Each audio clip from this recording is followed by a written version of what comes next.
رسول الكريم أما بعد فأعوذ بالله من الشيطان الرجيم بسم الله الرحمن الرحيم وضرب الله مثلا قرية كانت آمنة مطمئنة يأتيها رزقها رغدا من كل مكان فكفرت بأنعم الله فأذاقها الله لباس الجوع والخوف بما كانوا يصنعون صدق الله مولانا العظيم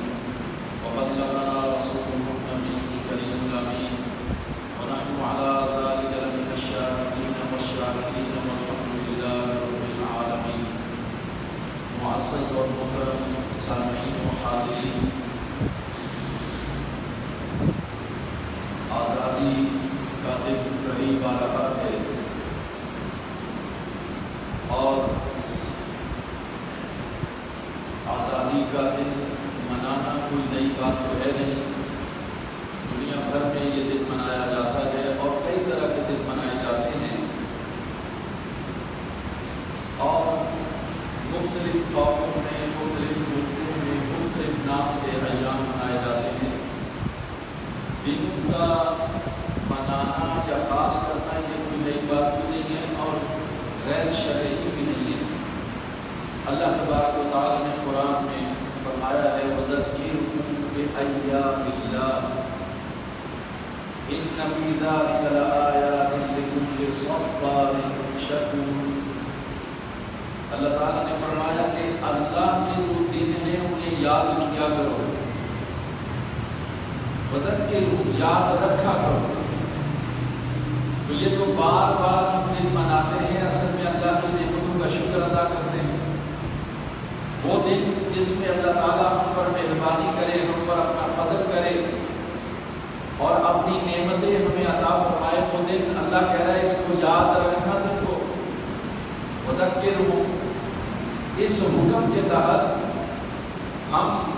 یہ جو 14 اگست کو یوم آزادی مناتے ہیں دراصل اللہ کا شکر ادا کرتے ہیں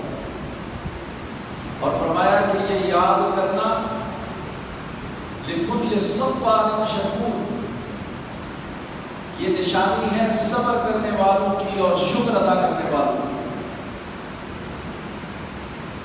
یعنی ہمیں اس راہ میں جو تکلیفیں پیش آئیں اللہ تبارک و تعالیٰ کے دین پر عمل کرنے میں یا قرآن و سنت کے مطابق زندگی ڈھالنے میں جو تکلیفیں پیش آئیں اس پر ہم نے صبر کیا تو اس صبر کی نشانی یہ ہے، اور شکر ادا کیا تو شکر کی نشانی یہ ہے کہ جب جب وہ دن آئیں ہم اللہ تبارک و تعالیٰ کو یاد کریں، اس کا ذکر کریں، اس کی فکر میں رہیں اور وہ جو اللہ سے ہم نے وعدہ کیا تھا اس کو ہم اس وعدے کو نبھانے کے لیے یوم تجدید عہد وفا کے طور پر ہم منائیں. تو یہ جو 14 اگست آزادی کا دن ہے یہ منانا تو بری بات نہیں ہے، لیکن ہمیں منانے کا جو ہمارا طریقہ ہے اس کو بدلنا ہے. سلنسر گاڑیوں کو نکال کر اس پر گھومنا، شور شرابہ کرنا اور لڑکوں کا جتھے بنا کر کے گروہ بنا کر باہر نکلنا اور طوفان بدتمیزی برپا کرنا، گانے سننا اور بہت سارے کام اس دن لوگ کرتے ہیں. ان کاموں سے ہمیں بچنا ہے اور اس طریقے سے ہمیں یوم آزادی کو منانا ہے کہ اس کے بعد جب ہم نتائج پر غور کریں، یوم آزادی منانے کے بعد نتائج پر جب ہم غور کریں تو پھر ہمیں اس میں اللہ تبارک و تعالیٰ کی نافرمانی نظر نہیں آنی چاہیے، اس میں اخلاقی اقدار کی پامالی نظر نہیں آنی چاہیے، بلکہ اس میں اللہ تبارک و تعالیٰ کی اطاعت و فرمانبرداری اور شکر کا پہلو نمایاں ہونا چاہیے. اور سچی بات یہ ہے کہ یوم آزادی کے موقع پر ہمیں اپنی قوم کی تربیت کرنی ہے. ہمیں انہیں بتانا ہے کہ آزادی اللہ کی بڑی نعمت ہے. آج اگر ہم آزاد نہ ہوتے تو ہمارا کیا حال ہوتا. کہ آج ان کے ساتھ کیا برتاؤ کیا جا رہا ہے، کیا سلوک کیا جا رہا ہے۔ ہمیں اپنی قوم کو یہ بتانا ہے کہ بر صغیر کی تاریخ کیا ہے اور پاکستان کو حاصل کرنا اس کے مقاصد کیا تھے، اور یہ جو وطن عزیز پاکستان کو حاصل کرنے کے لیے لاکھوں قربانیاں دی گئیں، ان کا مقصد کیا تھا، اور کیا ہم اپنے مقاصد کو پانے میں کامیاب ہو گئے ہیں، یہ قوم کو بتانا ہے ہمیں۔ اور اگر ہم کامیاب نہیں ہوئے تو پھر ان مقاصد کو پانے کے لیے ہمیں کیا کرنا ہوگا، مزید کتنی قربانیاں دینی ہوں گی، یہ قوم کو بتانا ہوگا۔ اور پھر اگر ہم ان مقاصد کو پا نہیں سکے تو وہ جو بر صغیر کی تقسیم ہوئی تھی، اس وقت جو کمزوریاں ہمارے پاس تھیں اور جس کی وجہ سے 1000 سالہ مسلمانوں کا اقتدار ہندوستان میں ختم ہو گیا، کیا ایسا تو نہیں کہ وہی کمزوریاں اب بھی ہمارے اندر پائی جاتی ہیں؟ اور اگر پائی جاتی ہیں تو پھر ہم ان کمزوریوں سے کیسے پیچھا چھڑا سکتے ہیں، ان کمزوریوں کی اصلاح کیسے کر سکتے ہیں؟ ہمیں یہ اپنی قوم کو بتانا ہوگا، اور ہمیں یہ بات بھی یاد رکھنے کی ضرورت ہے کہ انگریز نے جب ہمارے اقتدار کو ہندوستان میں ختم کیا تو پھر ہماری تہذیب و ثقافت اور نظام تعلیم کو کس طرح سے انہوں نے تبدیل کر کے ہمیں فکری طور پر اپنا غلام بنا لیا۔ بظاہر ہم آزاد ہیں لیکن فکری طور پر ہم ان کے غلام ہیں۔ اب اس غلامی سے چھٹکارے کے لیے ہمیں کیا کرنا چاہیے؟ قوم کو یوم آزادی کے دن یہ بتانا ہوگا، اور سب سے اہم بات جو ہے وہ یہ کہ ہماری اور ہمارے ملک کی بقا اور استحکام اور اس کی مضبوطی، اس کے لیے ہمیں کیا کرنا چاہیے، اور خاص طور پر ملک کے اندر، ملک اس وقت جن مشکل حالات میں گھرا ہوا ہے، ان مشکل حالات سے نکالنے کے لیے ہمیں کیا عمل طے کرنا چاہیے، یہ قوم کو بتانا ہے، یہ نوجوانوں کو بتانا ہے۔ یہ ہے یوم آزادی۔ اگر ہم یوم آزادی اس طرح سے منائیں کہ جس طرح سے ہماری عادت ہے، تو پھر یہ یاد رکھیے کہ ہم کبھی بھی اپنی منزل کو پا نہیں سکیں گے۔ ہوتا یہ ہے کہ اللہ تبارک و تعالیٰ جو کوئی نعمت عطا فرماتا ہے، دراصل یہ اس کی رحمت ہوتی ہے۔ ہمارا ملک اللہ کی نعمت ہے، یہ اس کی رحمت ہے کہ اس نے ہمیں عطا فرمایا، اور نعمت دینے کے بعد اس میں اگر وہ برکت دیتا ہے، استحکام عطا کرتا ہے، تو یہ اس کا فضل ہوتا ہے۔ اس میں تو کوئی شک نہیں کہ ہم پر اللہ کی رحمت بھی ہے اور اس کا فضل بھی ہے، لیکن اس کے باوجود ہمیں ایسے اسباب اختیار کرنے ہیں جس سے ہمارا ملک مضبوط ہو، ہمیں استحکام نصیب ہو، اور ہم دنیا کے اندر سر اٹھا کر عزت اور وقار کے ساتھ جینے کے قابل ہو جائیں۔ تو اس کا کیا طریقہ ہے بھائی؟ ہم دنیا میں عزت و وقار سے جینا چاہتے ہیں تو ہم اپنے ملک کو کس نہج پر لے کے جائیں، اور ہم اپنے ملک کے اندر نظام کیسا بنائیں؟ تو یاد رکھیے یہ ہمارا عقیدہ بھی ہے، اور صدیوں پر محیط اسلامی تاریخ کا خلاصہ اور نچوڑ بھی یہی ہے، کیا کہ قومیں جب تک اللہ تبارک و تعالیٰ کی فرمانبردار رہیں، اللہ نے انہیں فتح بھی عطا فرمائی، عروج بھی عطا فرمائی، اور جب قوموں نے اللہ کی نافرمانی شروع کر دی تو اللہ تبارک و تعالیٰ نے اپنی نعمتیں بھی لے لی اور ان کو ذلت اور پستیوں میں اللہ تبارک و تعالیٰ نے گرا دیا۔ اور سچی بات یہ ہے، اس کو دیکھنے کے لیے اتنا سا سمجھ لیجیے، نوح علیہ السلام کی قوم کے غرق سے لے کر لشکر ابرہ کی تباہی تک، اور مصطفیٰ کریم صلی اللہ علیہ وسلم کی طرف سے ریاست مدینہ کے قیام سے لے کر وطن عزیز پاکستان کے قیام تک ہماری تاریخ بھری بڑی اسی بات کی کہ جنہوں نے اللہ کی اطاعت کی، فرمانبرداری کی، اللہ نے انہیں عزت دی، استحکام دیا، ترقی دی، وقار سے دیے اور سر اٹھا کر دیے، اور جب جب کسی نے نافرمانی کی اللہ نے ان سے ملک بھی لے لیا، بادشاہ بھی لے۔ تو یہ تو ہماری تاریخ اس سے بھری پڑی ہے۔ اب ہمیں اس ملک کی استحکام اور اس کی بقا کے لیے خاص طور پر حکمرانوں کو، صاحب اقتدار لوگوں کو، اور عام طور پر تمام لوگوں کو ہمیں وطن عزیز پاکستان کے اندر اسلامی نظام کو قائم کرنا ضروری ہے۔ اور قرآن میں یہ کہا یا ایھا الذین آمنوا ان تنصروا اللہ ینصرکم ویثبت اقدامکم۔ اللہ تعالیٰ نے فرمایا اے ایمان والو، اگر تم اللہ کی مدد کرو گے، یعنی اس کے دین کو نافذ کرو گے، تو اللہ تبارک و تعالیٰ تمہاری مدد کرے گا، اور نہ صرف تمہاری مدد کرے گا بلکہ تمہیں مضبوطی عطا کرے گا، استحکام عطا کرے گا، استقامت عطا کرے گا، اور اللہ تبارک و تعالیٰ صرف میدان جنگ میں تمہیں طاقت نہیں دے گا بلکہ پل صراط پر بھی تمہیں استحکام عطا فرمائے گا، اور اسی طرح تمہیں اسلام پر بھی اللہ تعالیٰ استقامت عطا فرمائے گا، یعنی تمہاری زندگی اسلام کے مطابق گزرے گی تو موت بھی تمہیں اسلام پر ہی آئے گی۔ اور یہ سب سے بڑی بات ہے کہ ہم اسلام کے مطابق اپنی زندگی بسر کریں اور اسی پر قائم رہتے ہوئے ہماری موت آ جائے تو اللہ تبارک و تعالیٰ کے دین کو اگر ہم نافذ کریں گے، اپنی ذات پر اس کے مطابق اگر زندگی بسر کریں گے تو یقیناً اللہ تبارک و تعالیٰ ہماری مدد کرے گا، ہمیں استحکام عطا فرمائے گا۔ وطن عزیز پاکستان کی بقا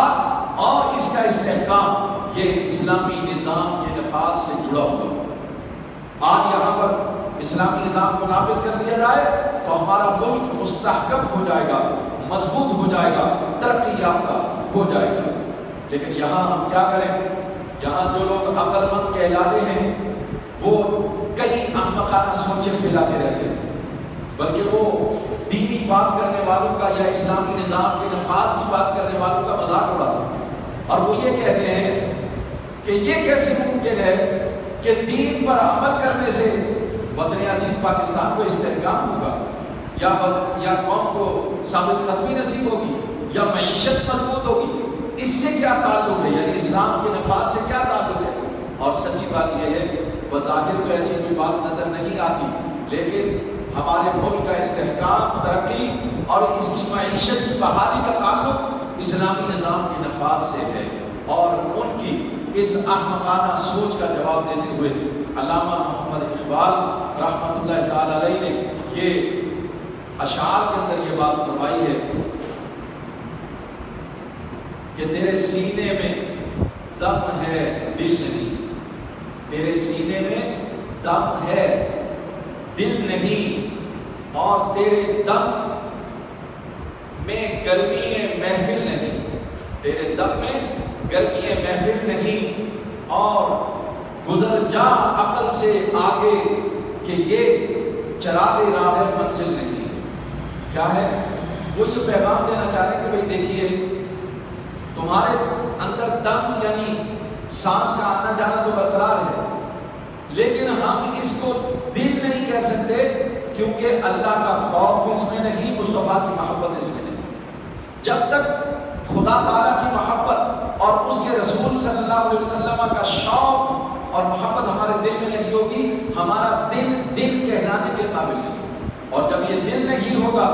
تو پھر اس میں محفل کے اندر گرمی پیدا کرنے کا جذبہ بھی نہیں ہوگا، یعنی یہ آگے بڑھنے کی اس کے اندر ہمت نہیں ہوگی، کوئی مثبت سوچ اس کے اندر نہیں آئے گی۔ تو دل کو دل بنانے کے لیے بھی اللہ تبارک و تعالیٰ اور اس کے رسول کی اطاعت اور فرمانبرداری اور محبت ضروری ہے۔ جب تک ہمارے سجدے خدا کے لیے اور دل کے سجدے مصطفیٰ کے لیے نہیں ہوں گے، ہمارے اندر نہ خون ہے، نہ سانس ہے، نہ دل، ہم ایسا کر ہی نہیں سکتے۔ اور گزر جا عقل سے آگے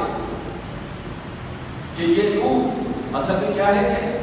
کہ جو عقل مند دنیا میں کہلاتے ہیں اور یہ بات کرتے ہیں احمقانہ، وہ عقل کی بات کرتے ہیں کہ یہ بات عقل میں نہیں آتی کہ قرآن پر عمل کرنے سے وطن عزیز کیسے مستحکم ہوگا۔ ان سے کہا نہیں، ساری باتیں عقل کے فیصلے کے مطابق نہیں کی جاتی ہیں، بلکہ عقل سے آگے گزر جا، کیونکہ یہاں ایمان کا معاملہ ہے، یہاں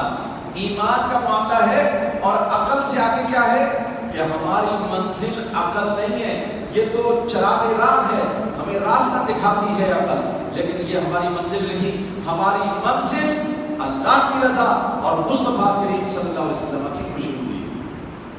مسلمان کی منزل کیا ہے؟ اللہ کی رضا اور مصطفیٰ کریم صلی اللہ علیہ وسلم کی خوشنودی ہے۔ اس لیے عقل کے مطابق فیصلے نہیں کرنے ہیں، فیصلے ہمیں قرآن اور سنت کے مطابق کرنے ہیں، تب ہمارے ملک کو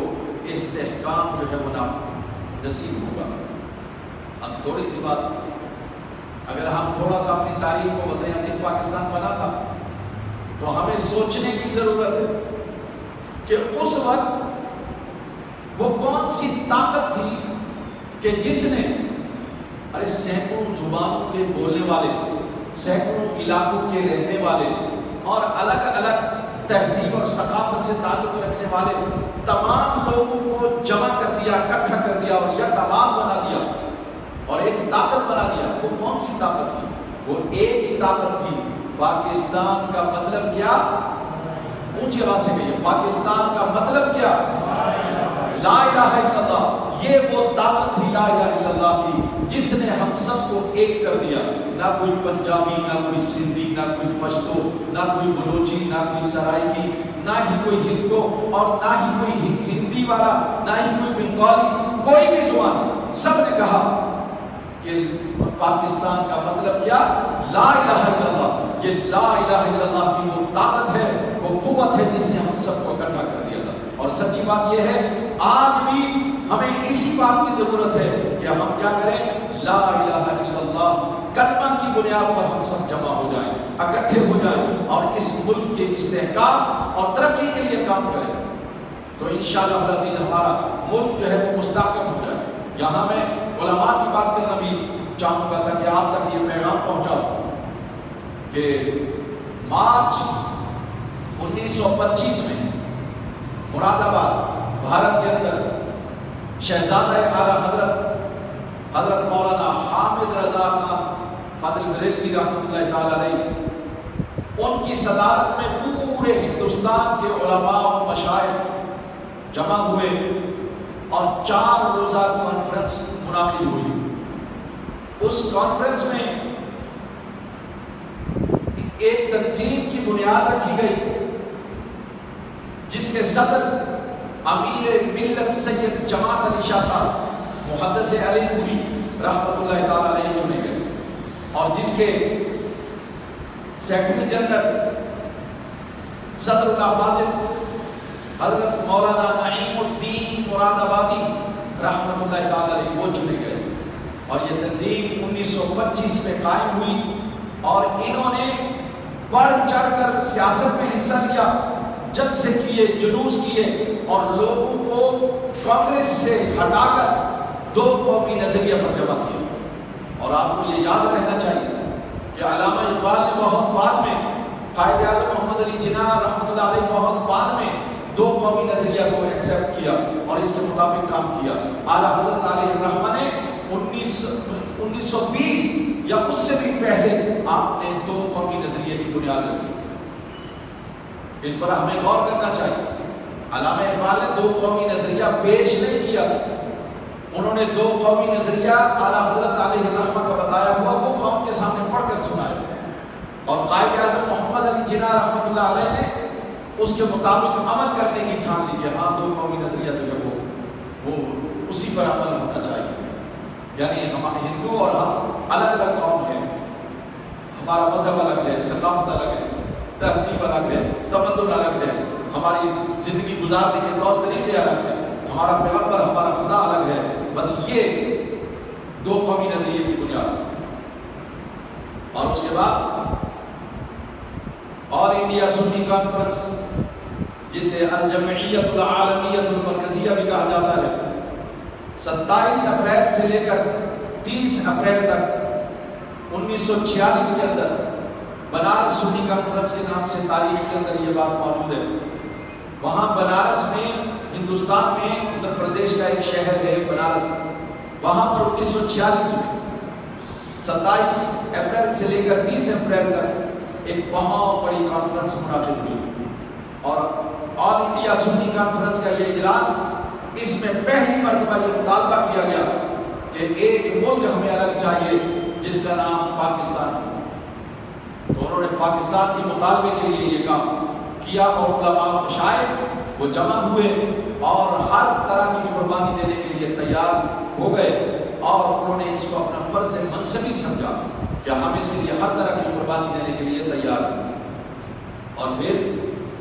مقصد یہ تھا کہ ایک ایسا خطہ مل جائے جہاں پر قرآن و سنت کا نفاذ ہو اور ہم اپنے پیارے حبیب صلی اللہ علیہ وسلم کی سنت کے مطابق اپنی زندگی بسر کر سکیں۔ یہی وجہ ہے جولائی میں اس وقت سن 1947 میں جولائی کا مہینہ شروع ہوا تو انگریز نے یہ فیصلہ کر لیا کہ بر صغیر کو تقسیم کیا جائے۔ یہ بات عام ہو گئی۔ اس وقت جب تقسیم ہند کا اعلان ہوا تو 17 جولائی 1947 کو شیخ الاسلام خواجہ محمد قمر الدین سیالوی رحمۃ اللہ تعالی علیہ انہوں نے قائد اعظم محمد علی جناح رحمۃ اللہ علیہ کو ایک خط لکھا اور اس خط میں ان کو تاکیداً یہ بات کہا کہ جب وطن عزیز پاکستان بن جائے تو اس میں لازماً قرآن و سنت کو نافذ کر دینا، بطور قانون بطور آئین قرآن و سنت کو نافذ کرنا۔ تو انہوں نے جواب دیا تھا اس کا، اور اس جواب میں انہوں نے کہا میں آپ کا شکریہ ادا کرتا ہوں کہ آپ نے مجھے توجہ دلائی، انشاءاللہ ہم ایسا ہی کریں گے۔ یہ قائد کا خط آیا ان کی طرف اور انہوں نے اس میں ایک آیت قرآن کی کوٹ کی اور بتایا وَمَن لَّمْ يَحْكُم بِمَا أَنزَلَ اللَّهُ فَأُولَٰئِكَ هُمُ الظَّالِمُونَ۔ سورہ مائدہ کی آیت، اسی کے بعد ایک یہی لفظ ہے، پھر آگے ہے فَأُولَٰئِكَ هُمُ الْفَاسِقُونَ فَأُولَٰئِكَ هُمُ الْكَافِرُونَ، یعنی جو لوگ قرآن و سنت کے مطابق فیصلے نہیں کرتے وہ ظالم ہیں، وہ کافر ہیں اور وہ فاسق ہیں۔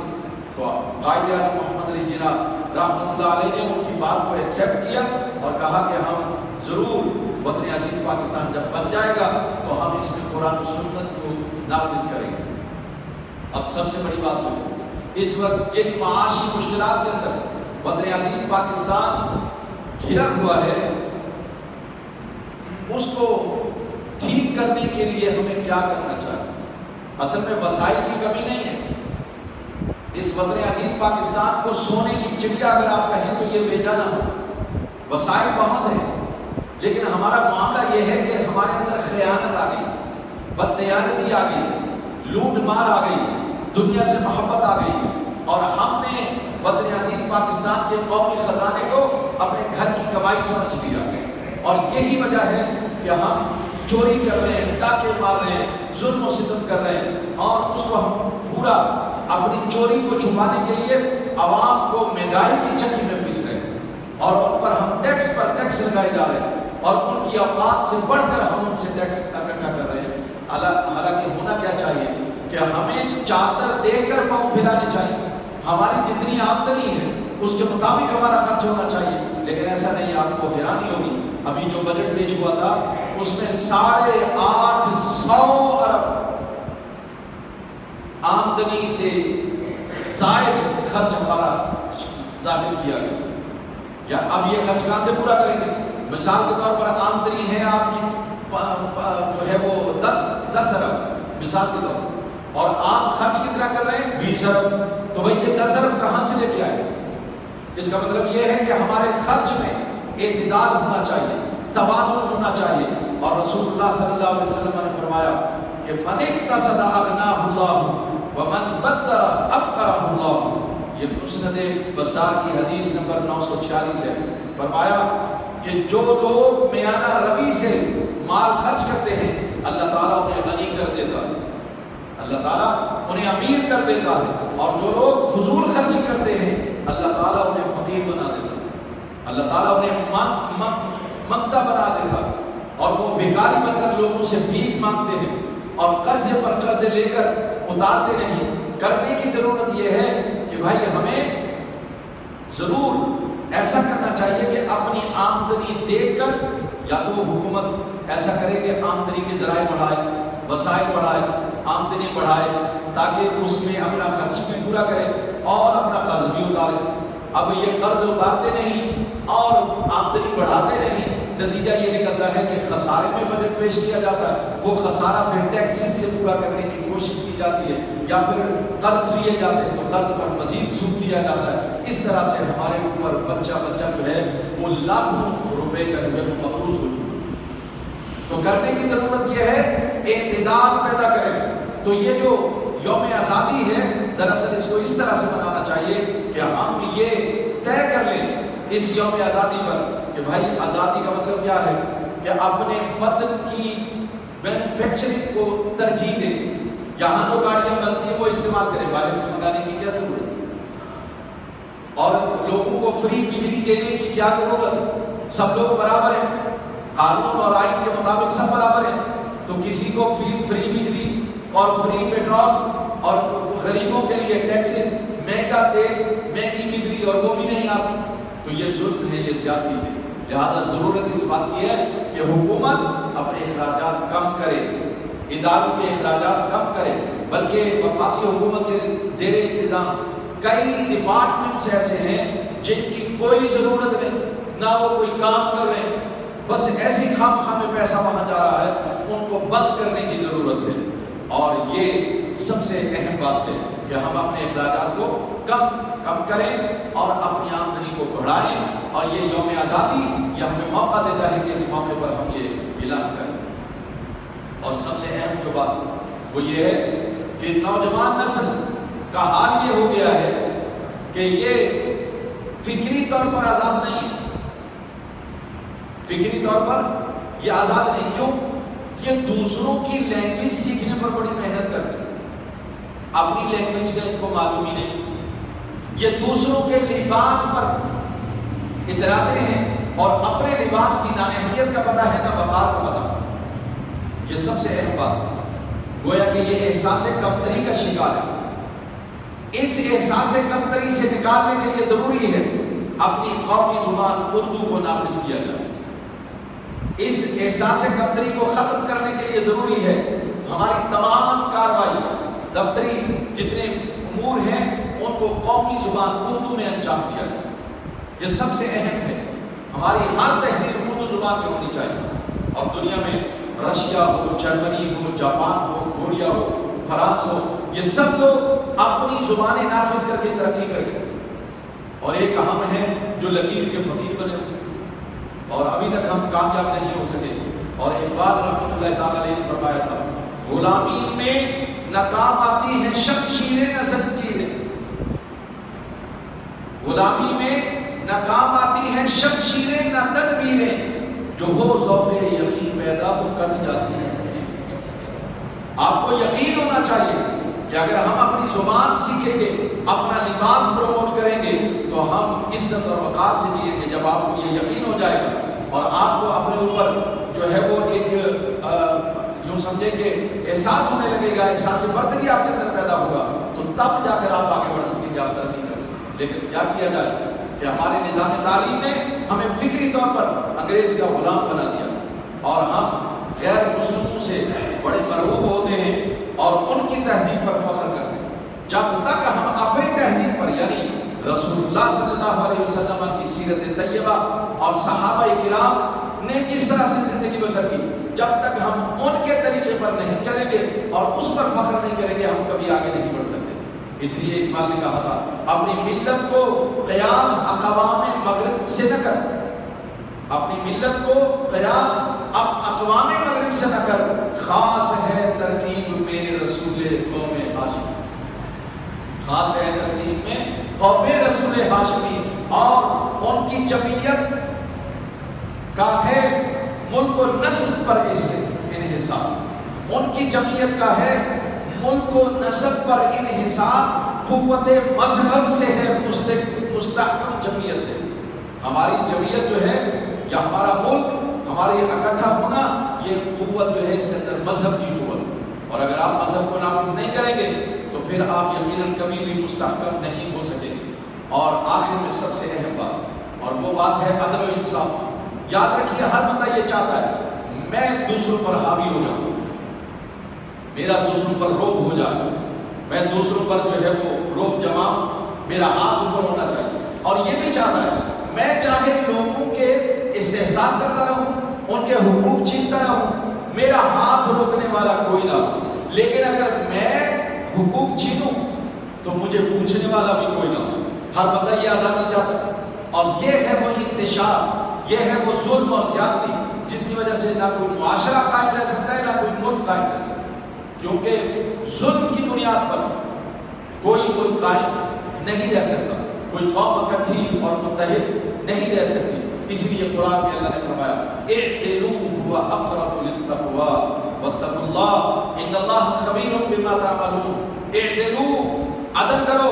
انصاف کرو کہ یہ تقوی کے زیادہ قریب ہے، اور اللہ سے ڈرو، بے شک اللہ تبارک و تعالیٰ تمہارے اعمال سے باخبر ہے۔ تو ضرورت اس بات کی ہے کہ اس موقع پر جتنے ترقی یافتہ ممالک کو ہم دیکھتے ہیں وہ دعویٰ تو کرتے ہیں عدل اور انصاف کا، لیکن میں آپ کو سچی بات بتا رہا ہوں، اگر آپ سیرت کا مطالعہ کریں تو پھر کبھی بھی آپ جو ہے وہ ان کو سچا نہیں پائیں گے، بلکہ جو مثالیں رسول اللہ صلی اللہ علیہ وسلم نے قائم فرمائی، جو مثالیں صحابہ کرام نے مثالیں قائم فرمائی عدل و انصاف کی، وہ اس کی گرد کو بھی نہیں پہنچ سکتے ہیں۔ لہذا ہمیں ضرورت ہے اس بات کی کہ ہم 14 اگست جو یوم آزادی ہم منائیں، تو اس موقع پر ہم لوگوں کے اندر عدل و انصاف کا شعور بیدار کریں۔ ہم عدل و انصاف کے لیے، عدالت کے اندر عدل و انصاف کو قائم کرنے کے لیے ایسے ججز جو ہے مقرر کریں جو عدل و انصاف سے کام لیں، لیکن وہ عدل و انصاف انگریزی قانون کے مطابق نہیں، قرآن و سنت کے قوانین کے مطابق ہوگا، تو وہ جو ہے اس سے انشاءاللہ العزیز یقیناً ہمارے ملک کو استحکام حاصل ہوگا۔ لہذا ضروری ہے کہ صدر مملکت سے لے کر ایک عام آدمی تک حسب حیثیت وہ چاہیے کہ وہ قرآن عدل و انصاف قائم کرے، انفرادی زندگی میں بھی اور اجتماعی زندگی کے اندر بھی۔ ججز، عدلیہ، قانون، یہ سب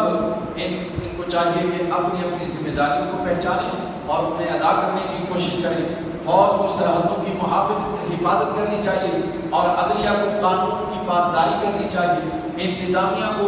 اپنے تمام امور عدل و انصاف سے انجام دینے چاہیے۔ اللہ سے دعا ہے رب العالمین وطن عزیز پاکستان کی حفاظت فرمائے، اور یہ وطن عزیز پاکستان قیامت تک قائم ہونے کے لیے بنا، اور ہماری جو اس سے محبت ہے وہ صرف فطری محبت نہیں ہے، بلکہ ہمارے ایمان کا تقاضا ہے کہ ہم اس سے محبت کریں۔ میں آخری باتیں آپ کو سنا رہا ہوں، اور وہ بات یہ ہے کہ شیخ الاسلام حضور خواجہ قمر الدین سیالوی رحمۃ اللہ تعالی علیہ جب وہ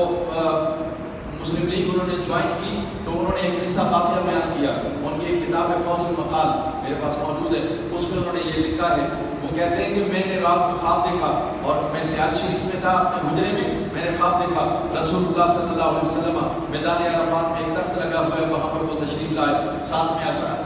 خلفائے اربعہ بھی موجود ہیں، اور حضرت علی رضی اللہ تعالیٰ عنہ کے ہاتھ میں جھنڈا ہے، ہم سب بھی وہاں پر جمع ہو گئے۔ تو نبی صلی اللہ علیہ وسلم تشریف لائے، اور آپ نے پوچھا بھائی وہ محمد علی کہاں ہے؟ تو مجمع میں سے محمد علی نکل کر آگے آئے، اور آگے آئے تو نبی صلی اللہ علیہ وسلم نے فرمایا علی وہ جھنڈا لاؤ۔ وہ جھنڈا لایا گیا، نبی صلی اللہ علیہ وسلم نے اپنے دست مبارک سے وہ جھنڈا محمد علی جناب کو عطا فرمایا۔ آپ فرماتے ہیں وہیں میری آنکھ کھل گئی۔ آپ کہتے ہیں بس میری آنکھ کھلی، صبح میں نے مسلم لیگ کو جوائن کر لیا، اور میں نے بتایا کہ میں اس لیے جوائن کر رہا ہوں کہ میرے رسول نے جھنڈا جو ہے وہ محمد علی کو دے دیا۔ یہ ہے وطن علی، اس لیے اس وطن سے ہماری محبت فطری نہیں، ہمارے ایمان کا تقاضا ہے۔ ہماری محبت، ہماری جان چلی جائے مگر ہم اس ملک سے غداری نہیں کریں گے، ہم اس ملک کی وقار پر آنچ نہیں آنے دیں گے انشاءاللہ العزیز۔ اور جو لوگ اس کے غدار ہیں اللہ نے ان کو خوب سزا دی ہے، اور تاریخ اس کی گواہ ہے۔ اللہ سے دعا ہے وطن عزیز پاکستان کو تا قیامت قائم رکھے اور اس کی حفاظت فرمائے۔